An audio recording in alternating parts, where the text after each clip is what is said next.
Kasat mata tak bisa dikenali, kondisi 8 kantong jenazah korban kebakaran Plaza Glodok. Rumah Sakit RS Polri Kramat Jati, Jakarta Timur telah menerima 8 kantong jenazah dari lokasi kebakaran Plaza Glodok, Kecamatan Taman Sari, Jakarta Barat. Kabid DVI Rodok Pol Pusdokes Mabes Polri, Kombes Pol Ahmad Fauzi belum bisa memastikan 8 kantong itu adalah 8 orang. Karena bisa saja isinya kurang dari itu atau lebih dari itu, kata Fauzi di RS Polri, Minggu, tanggal 19 Januari tahun 2025. Menurut Fauzi, beberapa jenazah yang dibawa ke RS Polri Kramat Jati sudah tidak bisa dikenali secara kasat mata karena hangus terbakar. Oleh karena itu, kata Fauzi, pihaknya tidak bisa lagi identifikasi korban menggunakan sidik jari.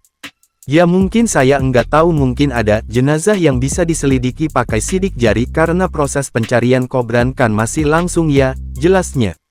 Bisa saja ada bagian tubuh yang bisa diinvest lewat sidik jari. Ya kita upayakan itu, tambahnya.